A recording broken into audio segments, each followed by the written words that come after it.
Hello ladies and gentlemen, and Idiot Imports is sponsored by PlayAsia, who most likely supplied this game to me unless I specifically mentioned that they didn't. You can follow the affiliate link in the description to buy this game from PlayAsia to support me and my channel, and you can use the coupon code BLUEVITA to save $3 off your order. Thanks for your support, enjoy the show. Hello ladies and gentlemen, this is Blue Maxima and I'm here checking out Madoka Magica, the Battle Pentagram. I have to thank a viewer for sending this in to me under the condition that I send it back to them as soon as I'm done, so, well, better get through this as quickly as I can, shall I? So, I haven't seen the show, but as far as I'm aware, this does follow its own plot, so it's got nothing really to do with the show. We're just gonna load straight into my game. Yeah, I actually guessed. So I have put 2 hours into this. I don't really think I need any more. But that first game up there is one that'll let me demonstrate all of the voices in a boss fight, which is actually a really convenient save. I made it at just the right time without even noticing, which is good luck for me. There's not really that much to see out here, so what I'm going to do is I'm just going to go into this cutscene and then just skip it, because that's pretty much... I've got a cutscene with all the voices that I can show off later, so I'll just hold X to skip this. The way this game works is that it's basically a cycle of during the day, you get little events between the characters, and during the night, you go out and fight shit. It's pretty simple to understand, so you've got 5 different characters here. You got Madoka, you got Homura, you got Sakura, and you got 2 I can't remember the name of. And they've each got their own individual stats, and they can all level up. That's all pretty obvious. They've also got 3 individual spells that you can level up via the usage of spell books. However, you need to be a specific level before you can even consider that. You can carry along 3 of your 4 spells at any one time, and you can also carry along these passive abilities that you can also level up using spellbooks. And you can also level up individual... I'm just going to level up her spells just while I'm here. You can also level up individual stats using the little purple spheres you get up there. You get these spheres every time you level up, so if I wanted to use these for someone who really needs them right now, I'd probably use them on Homura. So yeah, that's pretty much it. The stats are pretty much exactly what you expect them to be. It's very, very simple. You don't unlock any moves, you don't get anything like that, it's just... yeah, you get everything you need from the very beginning, you're just leveling up the numbers.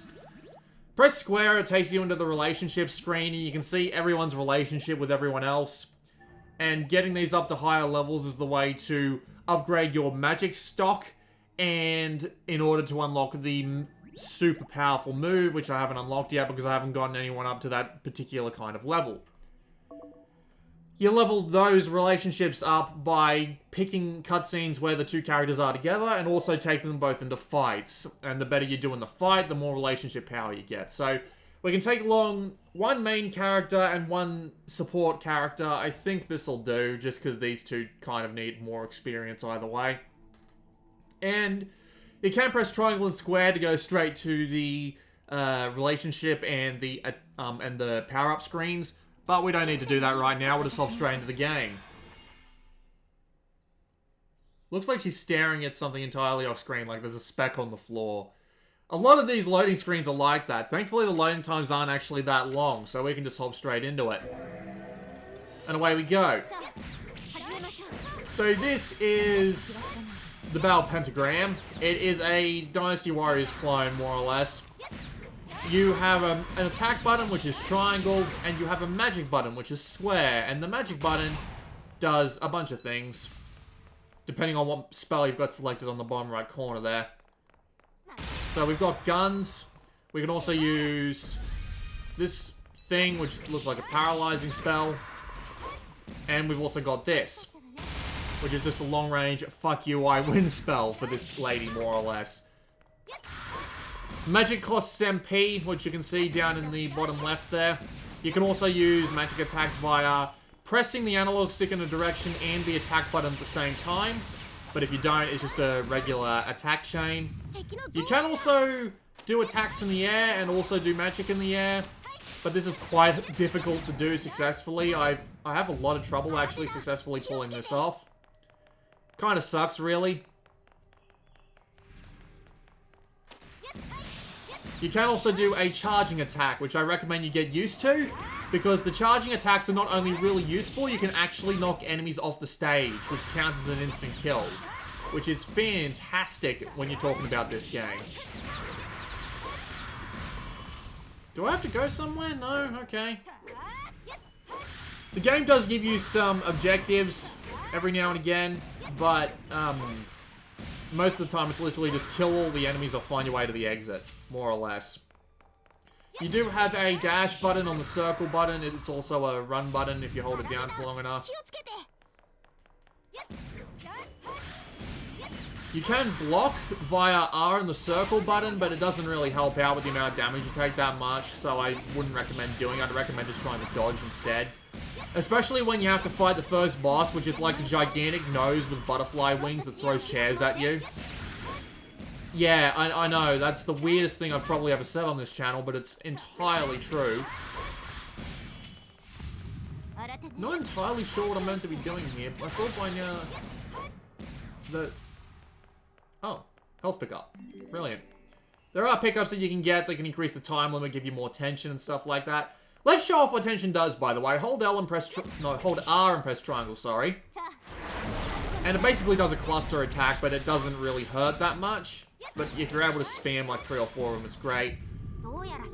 If you have your relationship level at a specific point with the two characters that you've got out at the time, you can use a very big special attack that does massive damage. But again, I haven't seen it yet because I don't have the characters up to that level.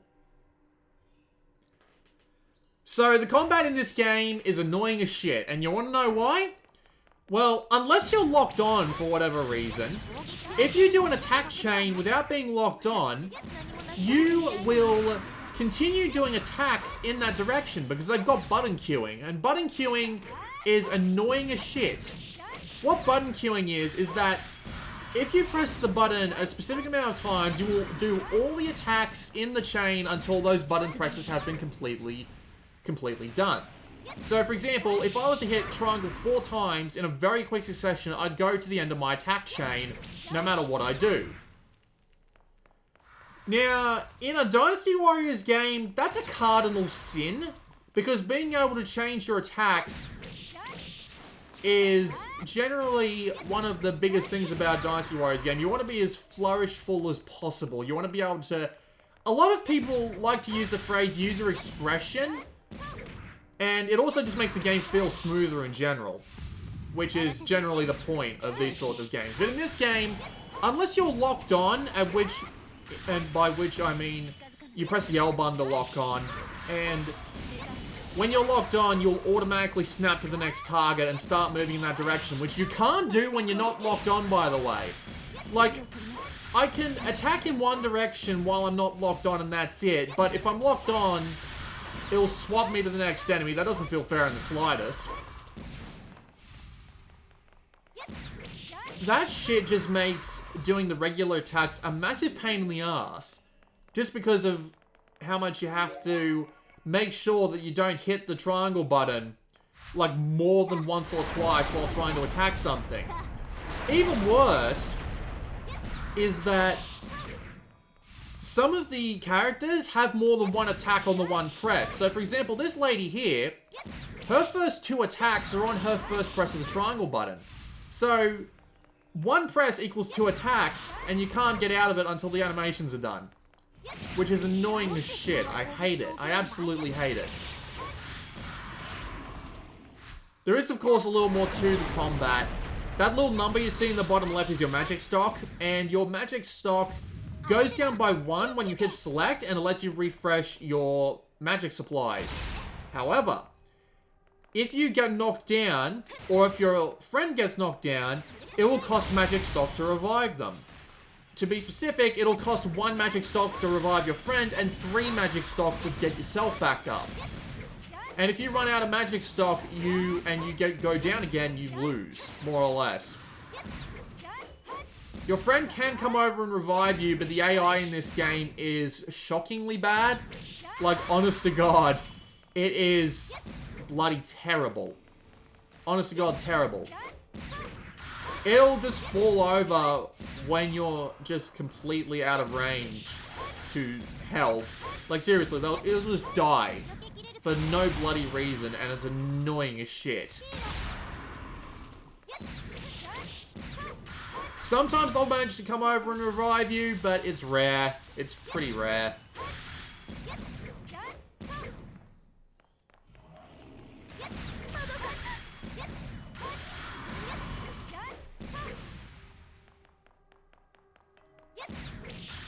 I'm guessing Homura got knocked over.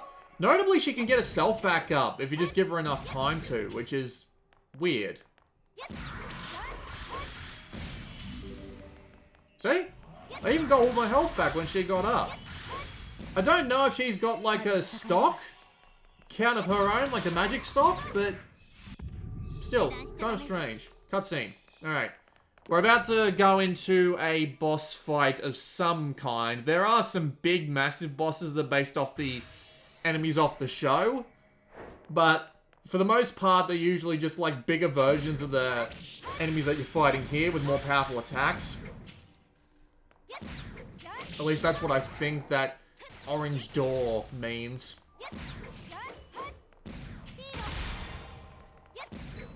Get back here.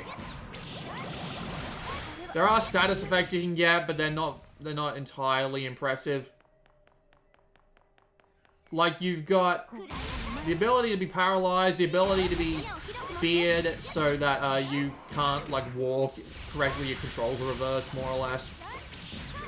There's time slow, where you'll just be really slow for a couple of seconds and the whole screen will go black and white, which, to be fair, considering that this is black and white right now, wouldn't really make that much of a difference anyway, but still, worth mentioning.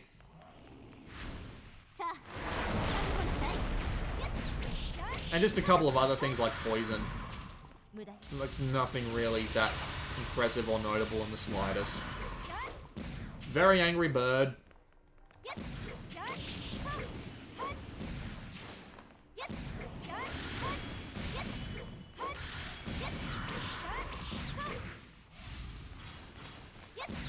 The combat is insanely repetitive, if you couldn't tell.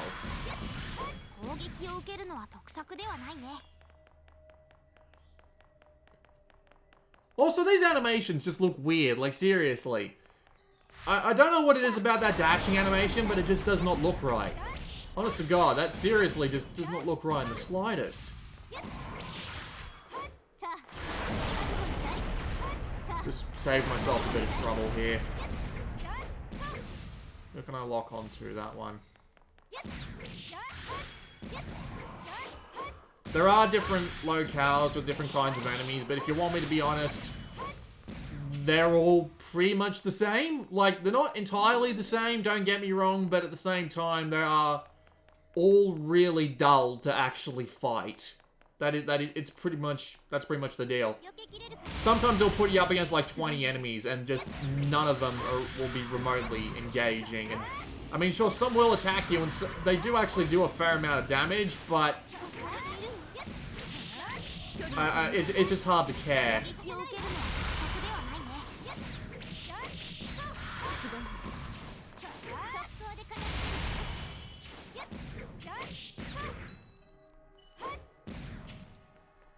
Come here.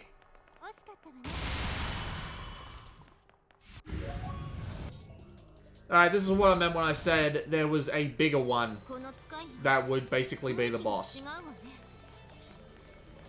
So you got a big one there, and you basically just gotta wipe out its health. It can summon... I was thinking for some reason it can summon bears. Like, I know that's a reference to something, but I can't for the life of me remember what that's a reference to. But yeah, it can summon more minions, so there's really no point in taking out the minions. You might as well just focus on him. If I hit select, it'll give me my magic back, and then I can just do that over and over. There is a chain counter, but really, I don't think it does anything. Yeah, as you can see, it's just a bigger, more pain in the ass version of a grunt. I will show you an actual boss as like the final level of this video, but yeah, this is pretty much par for the course. There we go. Done. Just hit start to skip all the intertitles and all that. We get XP. We level up. They get stat upgrades. You hear bits of voice acting here and there. Some random stuff like some extra stat boosts, some skills that you've unlocked and stuff like that. If you hit the L and R button, you get to go to the extra stages. And the extra stages are just like extra gauntlets. There is also a gallery, but I won't bother showing that off. I'll play this level here because it's a pretty short one and I can do it pretty easily with a different set of I can do it pretty easily, so let's just do this.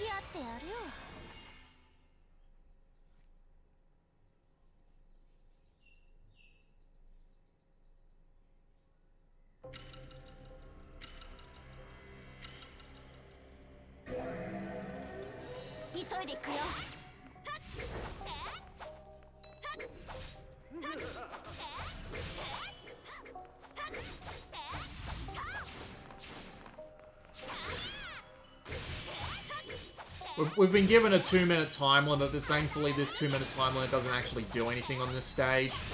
I don't know if the time limit actually does do anything. I really can't be sure.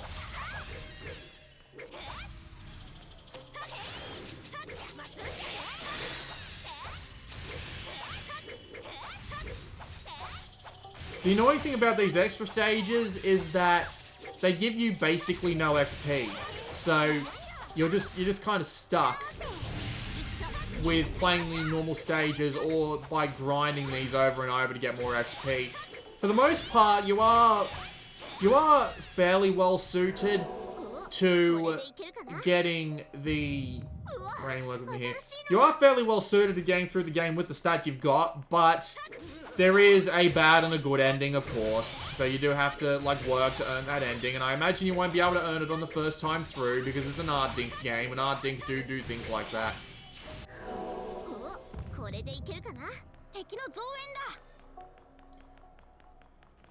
It performs alright. I haven't noticed any notable frame rate drops. The game does slow down when you do like a tension attack, but that's on purpose.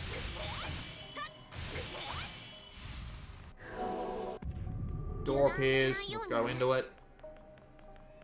I don't really want to waste any more time than's necessary. It really isn't a very interesting game. That's the whole problem with it. I find it very hard to stay interested. It's got basically nothing going for it, more or less.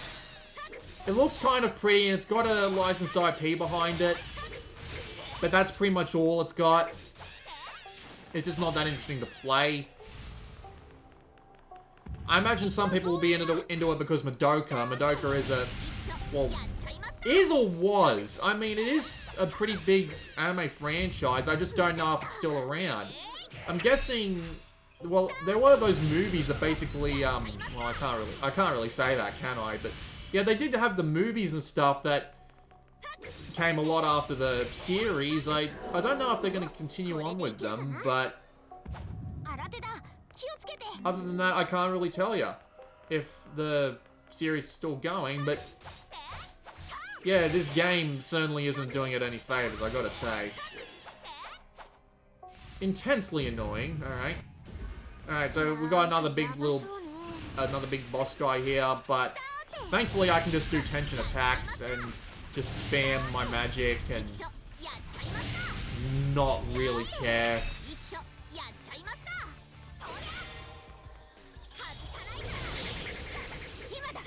Managed to stun him, won't last long.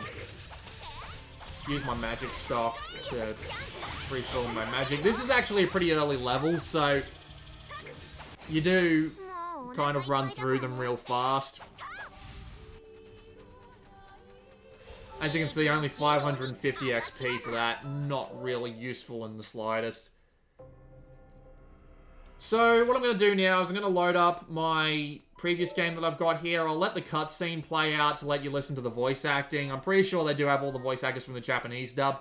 I can't tell you that for certain because I've only seen the first episode of the English dub, and every English dub with cute little schoolgirl-age girls sounds like they're all trying to talk in whispers all the time, but then you realize it's just them trying to approximate the Japanese cuteness, and it doesn't really work. So I'm just going to step away from this for a couple of minutes, and I'm going to leave it on auto, so enjoy.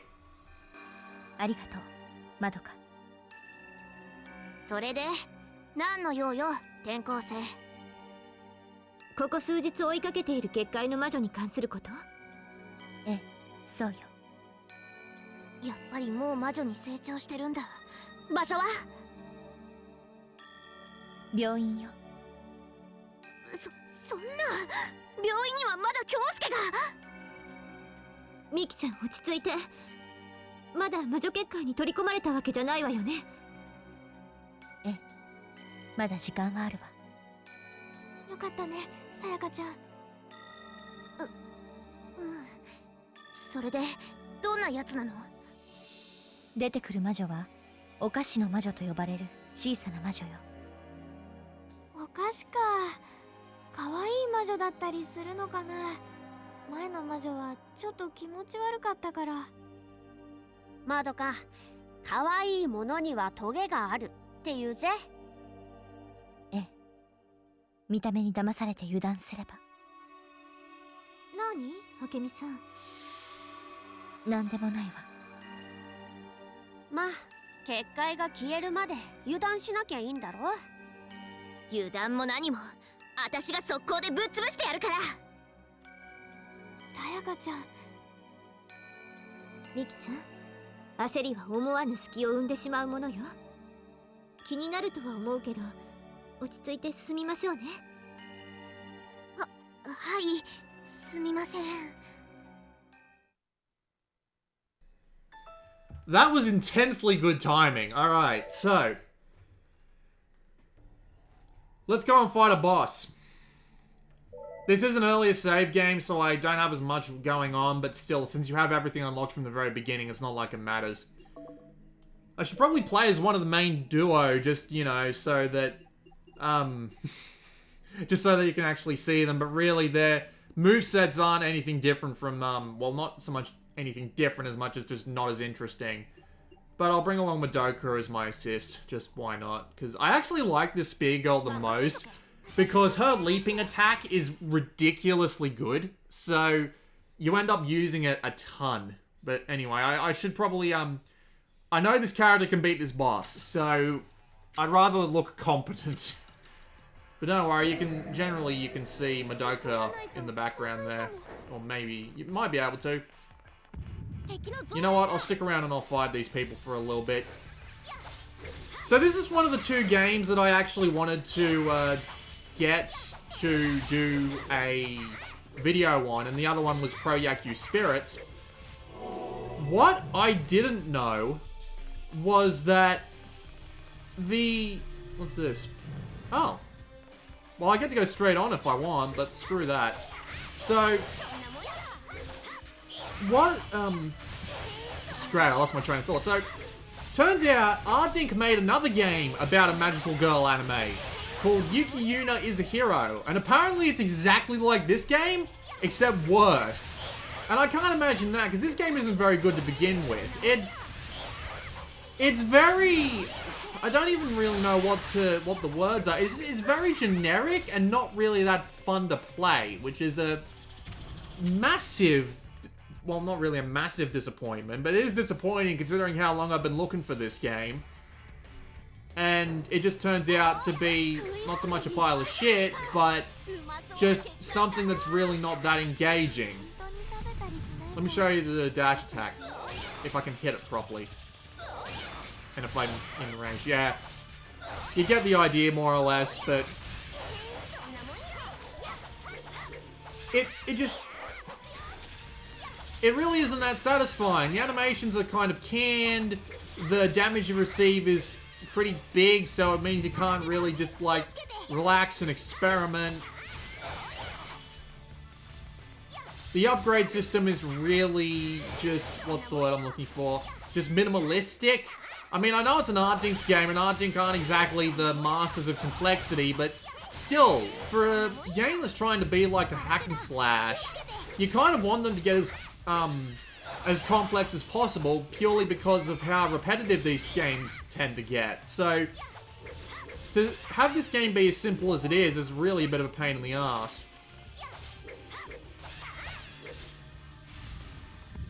Alright, that's the door to the boss fight.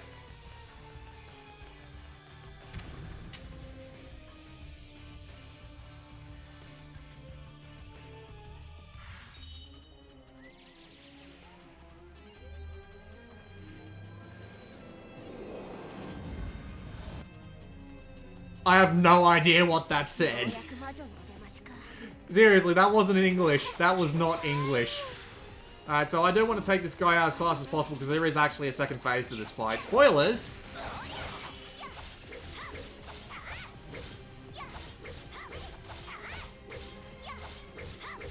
I actually like Art Dink. I mean, Art Dink are the developers of this game. They also developed Macross Delta Scramble, Mobile Suit Gundam Seed Battle Destiny, and Neo Atlas 1469. And I liked all of those games, so to see them come out with something like this, extremely generic, fairly canned, not that fun to play hack and slash, that feels like it could have gone some massive improvements if someone just played it before they shipped it out the door, is really quite disappointing. The advantage to this, this is how I'm basically gonna defeat this boss. It's, oh shit. Oh god, I hadn't even seen that move! That was great. Where's Madoka? All the way over there. Yep, she's not gonna come and help me, is she? The AI is very, absent-minded. But yeah.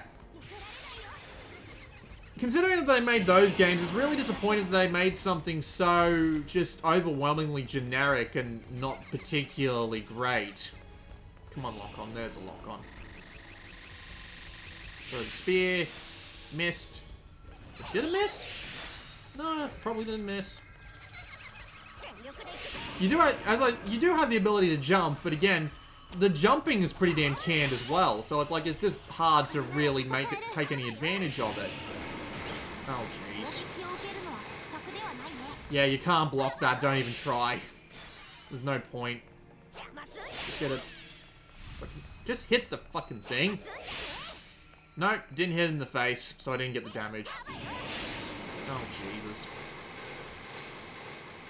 Madoka's probably gonna go down at some point. Yeah, that down period really doesn't last very long. It's not great. Probably could use some other magic here, but... Nah, none of this magic's really gonna work. Screw it. Tension attack. Did some damage. Spam all the tension attacks.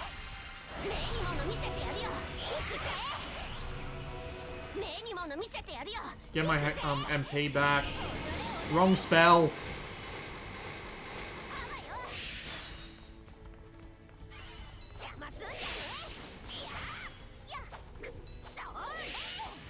Somehow managed to miss that spear by throwing it in the complete wrong direction.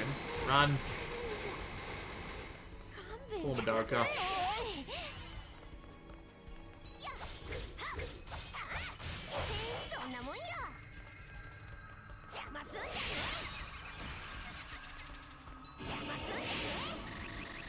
Whoa, Jesus.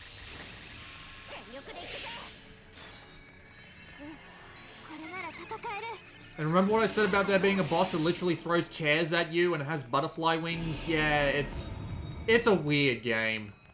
It's a weird universe, actually. I know some people are going to be like, get around to watching the damn anime. But, I'll get around to it eventually, but I don't know much about anime at all. I'm barely halfway through reading, like, Monster. I just read Yotsuba. But then again, every time I go to watch anime, I end up watching Yuri Yuri or New Game again. Just because those are fun to watch. But yeah, there we go. That's a boss. And that was a look at Madoka Magica, the Battle Pentagram. It's not very good. It's not really worth your time to seek out. And considering how long it will take you to seek this game out, because it got removed from print years ago, it's really not worth the time. If it wasn't thanks to that guy who sent me this copy, then I never would have actually been able to play it. And to be fair, after having played it, I wouldn't have missed anything. if I didn't play it previously, so yeah. I don't really mind. Well, to be fair, I played it. If I knew what I knew now, I wouldn't have minded not being able to play it, because it's just not that good of a game. And I would not recommend it. Go play any other hack and slash. Like, I was playing Fate Extella, and while I wasn't particularly enamored with that game, this is just miles behind even that. So, you know, anything other than this will do.